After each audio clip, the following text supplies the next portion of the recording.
Halo semuanya, kembali lagi bersama saya Febri Setiawan. Pada video kali ini saya akan melakukan perawatan rutin pada laptop. Perawatan kali ini meliputi membersihkan mesin bagian dalam serta mengganti pasta thermal untuk menjaga performa laptop agar tetap maksimal. Dan laptop yang saya kerjakan kali ini adalah laptop Asus dengan seri A43s. Langsung saja kita ke laptopnya. Pertama yang harus dilakukan adalah melepas baterai dan semua skrup yang ada di bagian bawah laptop ini. Laptop Asus A43s ini memiliki spesifikasi prosesor Core i3 generasi 2 atau seri 2330M. Prosesor seri ini memiliki 2 core dan 4 thread dengan kecepatan 2,2 GHz.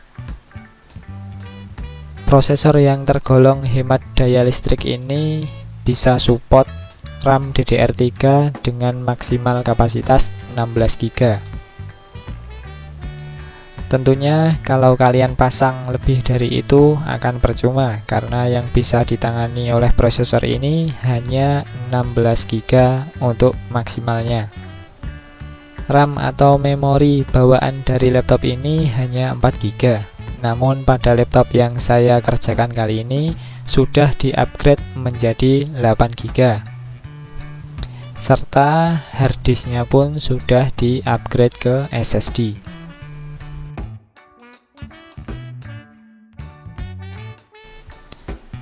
Kita juga perlu melepaskan disk dan wireless card-nya. Wireless card pada laptop umumnya mencangkup WiFi dan Bluetooth. Perangkat ini umumnya memiliki 2 kabel jumper yang terhubung dengan antena yang berada di sisi kanan kiri bagian atas layar laptop.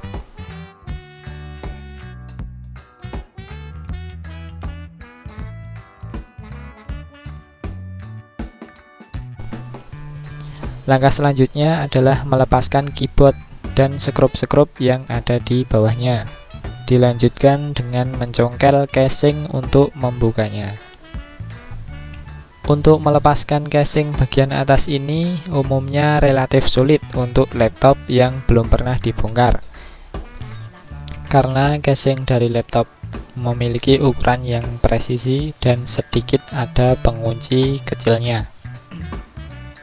Jangan lupa juga untuk melepaskan kabel fleksibel di setiap kali kalian melepaskan sebuah komponen, entah itu keyboard, casing, dan lain-lain, agar kabel fleksibel tidak sobek ataupun putus saat kalian tarik ataupun lepas komponen tersebut.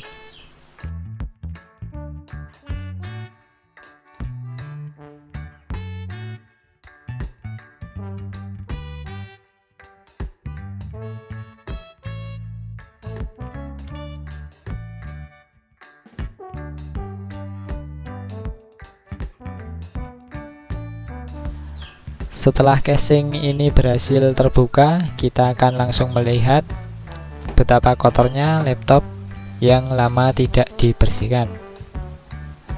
Untuk laptop yang saya kerjakan ini kurang lebih 2,5 tahun tidak dibersihkan, jadi kita bisa lihat kotoran yang menempel seperti ini. Kalian bisa membersihkan debu-debu ini menggunakan kuas secara perlahan dan hati-hati. Apa peran debu-debu atau kotoran yang menempel terhadap laptop? Yang pertama, kotoran ini umumnya menutup sirkulasi udara pada heatsink atau bagian pendingin sehingga panas tidak dapat dibuang keluar dengan maksimal. Yang kedua, masih berhubungan dengan panas. Komponen yang tertutup oleh debu ataupun kotoran juga tidak bisa melepaskan panasnya ke udara karena debu ini memiliki efek seperti selimut. Yang ketiga, jika papan tempat melekatnya komponen-komponen dari laptop ini kotor, jelas akan memicu korosi atau berkarat, atau kalau di daerah saya disebut neyeng.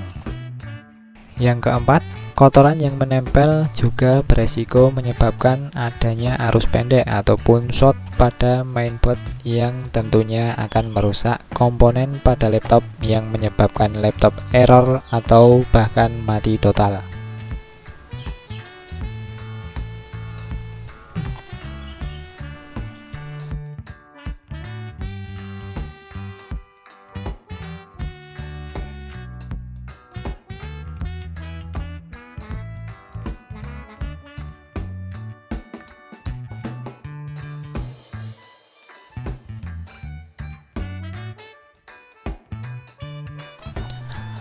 Bagian inilah yang paling penting untuk dibersihkan, karena jika seperti ini kipas pendingin tidak akan berfungsi maksimal karena aliran udara keluar terhalang oleh kotoran seperti yang bisa kita lihat pada kali ini.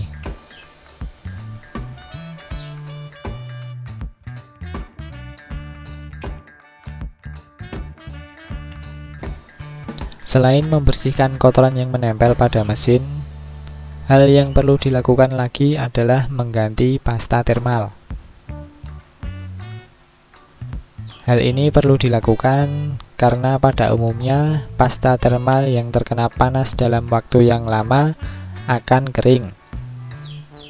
Dan tentu saja hal tersebut akan mengurangi kinerja ataupun fungsi dari pasta itu sendiri. Fungsi thermal pasta adalah untuk melancarkan rambatan panas yang dihasilkan oleh prosesor ataupun chipset atau komponen tertentu menuju heatsink untuk melepaskan panasnya ke udara.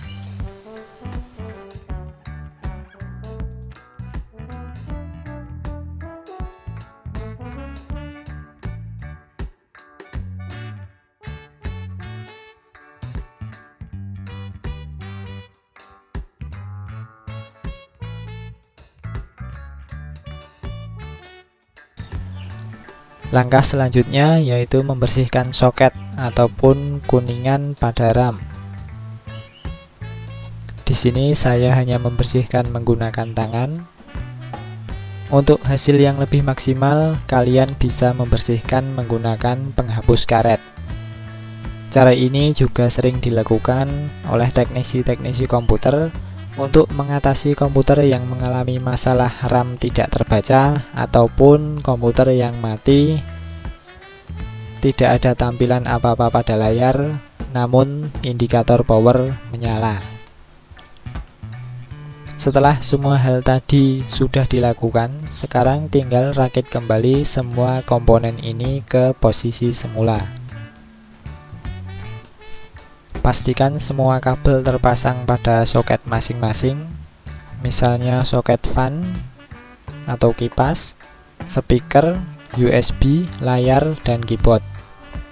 Umumnya setiap kabel fleksibel memiliki ukuran dan bentuk soket yang berbeda-beda, sehingga sangat minim terjadi kemungkinan kabel yang tertukar. Pastikan juga semua komponen seperti mainboard, disk, memori, wireless card, casing, keyboard sampai baterai terpasang dengan sempurna agar tidak ada error pada laptop saat dinyalakan nanti. Apa manfaat dari melakukan perawatan laptop seperti video ini? Tentu saja untuk menjaga laptop selalu dalam kondisi terbaiknya. Selain itu juga dapat menambah durabilitas laptop atau masa pakai dari laptop. Menurut pengalaman saya, kebanyakan laptop hanya memiliki usia 3-5 tahun jika tidak dilakukan perawatan secara berkala. Sedangkan laptop yang benar-benar terawat umumnya bisa tahan lebih lama. Pertanyaan selanjutnya, interval berapa lama sebaiknya kita melakukan perawatan laptop seperti ini? Jika pengalaman dari laptop yang sudah saya tangani, sebaiknya dilakukan setidaknya 2 tahun sekali, karena pada umumnya kotoran yang ada di dalam laptop yang digunakan selama 2 tahun sudah tergolong mengganggu kinerja laptop. Namun tentunya lebih baik lagi jika kalian melakukannya setahun sekali. Akan tetapi perlu diketahui juga bahwa jangan terlalu sering melakukan hal ini pada laptop kalian. Karena jika terlalu sering dibongkar pasang, tentunya akan membuat bagian tertentu dari laptop akan mengalami aus, yang artinya malah akan semakin cepat komponen tertentu dari laptop kalian rusak. Lakukan maintenance seperti ini setahun sekali atau setidaknya 2 tahun sekali. Jangan lakukan hal ini sebulan sekali. Cukup gajian aja yang sebulan sekali. Untuk maintenance laptop jangan. Untuk kalian yang ingin bertanya, mengkritik, mengkoreksi, atau membagikan pengalaman kalian, silahkan tuliskan di kolom komentar. Like kalau kalian suka dengan video ini, share agar orang lain juga mengetahui informasi ini, dan subscribe channel ini jika kalian gabut. Sekian video kali ini, kurang lebihnya mohon maaf dan sampai berjumpa kembali.